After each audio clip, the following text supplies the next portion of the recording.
This is SkillBridge Institute. We are still on project management. And right now, we are going to discuss about project scope management and requirements gathering. So we need to understand that what is project scope.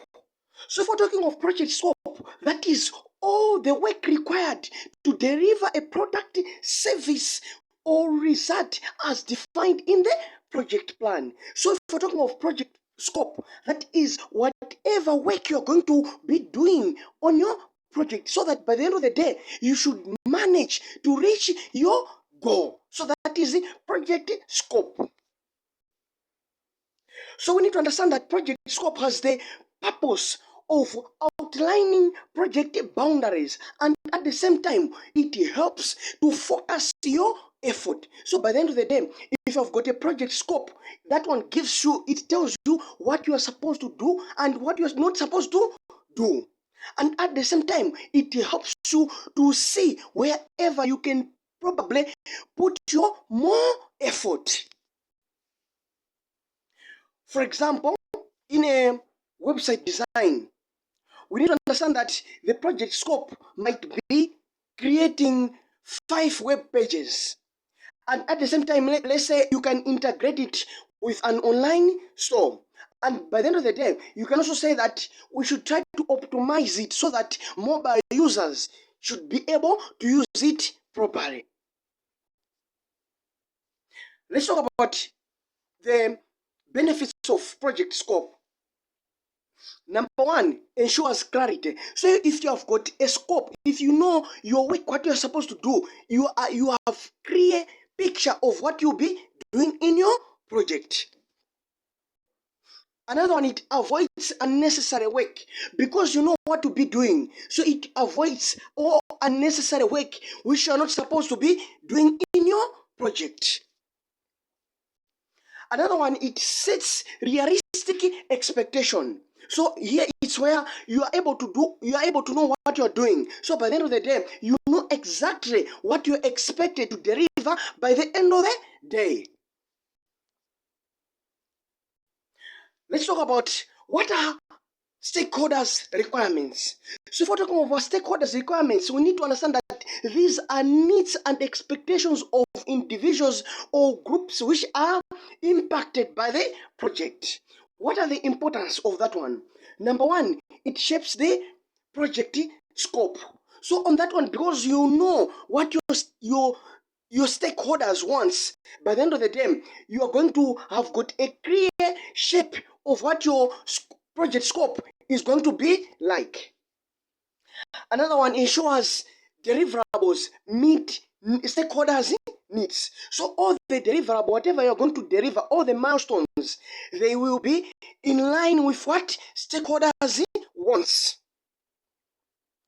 For example, community water project. Stakeholders may require cost effectiveness in the sense that whatever your water project is delivering should be cost effective by the end of the day. It shouldn't take a lot of money. And at the same time, they might need a water project that is eco-friendly. It shouldn't disturb the environment. And by the end of the day, it should be accessibility. They should be able to obtain water from that particular source without finding a lot of what? Difficulties. Let's talk about key tips. So on key tips, you need to understand that gathering requirements early, avoid rework and conflicts later. So if you know what your stakeholders want very early, by the end of the day, it will avoid later conflict because you exactly understand what they want and you do your work in that particular alignment.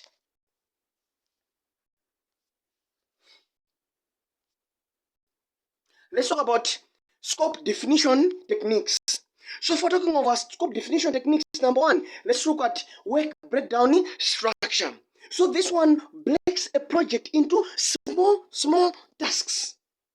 So for example, you are constructing a school or building. So on that one, you can have a work breakdown structure on issues like site preparation, It is a task that you are supposed to do when you are constructing a building or a school. So that is a work breakdown structure. Another one can be foundation. Another one can be classroom finishing. So that is what you are supposed to understand on that one. Let's talk about scope statement. So if we're talking of scope statement, that is a document describing deliverables, boundaries, as well as exclusion. So if we're talking of a scope statement, it is a statement, it is something that is written, and that one talks of what you are supposed to deliver in your project. And it also talks about what you are supposed to do and what you are not supposed to do in your project. Let's say you are designing a web, you might say 10 web pages with ongoing maintenances. So that means you're going to have a website that is going to have 10 what? 10 pages. And there'll be some maintenance as you'll be doing your operation for that particular web project. Let's talk about scope baseline. So if we're talking of a scope baseline, this is an approved work record used as a reference during a project. So if we're talking of a approved work record, that means it is a history. It's a certain particular work that was done in the past, and that work, you are using it as a reference for the work which you are doing right now. So you are checking to say this was what happened in the past.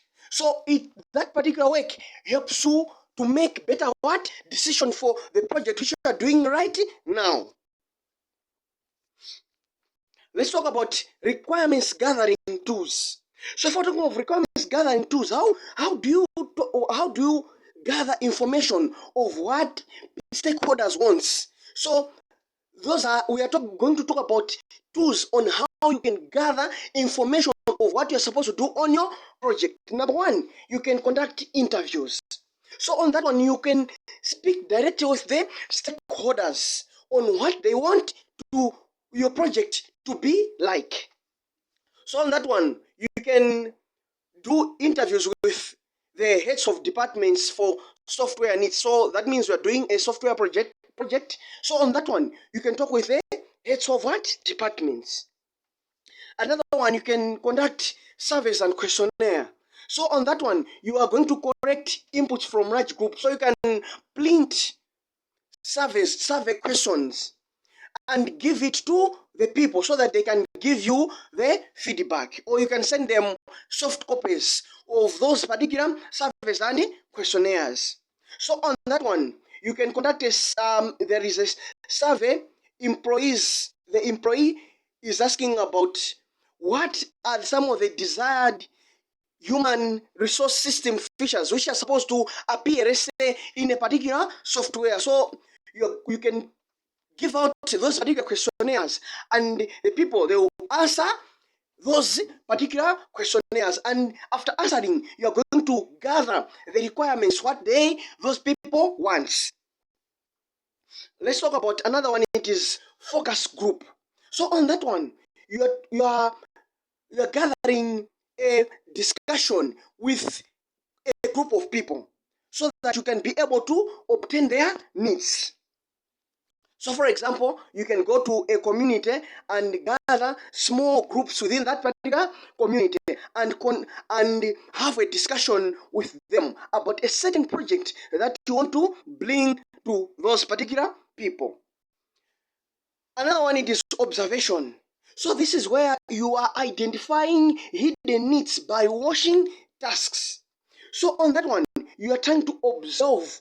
You can observe factory workers to find inefficiencies. So on that one, you just sit down and try to check whatever is happening so that you can understand their requirements or their needs. So on this one, you're not asking anybody, but you yourself as a project manager, you're just sitting down and try to observe whatever is happening. And by the end of the day, you're going to be able to figure out whatever requirements are supposed to be done. Let's talk about managing scope creep. So if we're talking of managing scope creep, the definition of scope creep, it is an additional unapproved task leading to delays and cost overruns. So if we're talking of scope creep, it is that work which is coming in as you have already started doing your project, but that particular work was not approved in the first place. So it might lead to delays because you didn't approve that work. And at the same time, it might lead to cost overruns where you budgeted, but as you are, because of that particular work, the budget which you approved earlier on will not be enough. So managing scope creep, number one way is management. We need to understand the management techniques on how we can manage the scope creep. So the first one, we need to stick to the baseline scope. So on that one, we need to review regularly, or we need to make sure that we stick to the work which was approved earlier on. Another one, you need to use a change control process. So on that one, what you need to do is that you need to make sure that you have got a team. Whenever there is that need for a scope creep to come in, that team is supposed to sit down and approve that particular work, so that by the end of the day, you should avoid delays, and at the same time, what you need to avoid costly overruns. And that particular team, which will be evaluating the scope creep, should even document the impact and all the necessary things in that particular scope creep. Another way of managing it is communicate with the stakeholders. So on that one, you should try to inform the stakeholders about the impacts and involve them in decision making. So let's say you are having that scope creep, that work which is just coming in. You need to sit down with your stakeholders to discuss that this is the situation. Then talk to them about the impacts, and you should make a decision, the final decision, together with the stakeholders. So that is what we need to understand on that one. Thank you so much.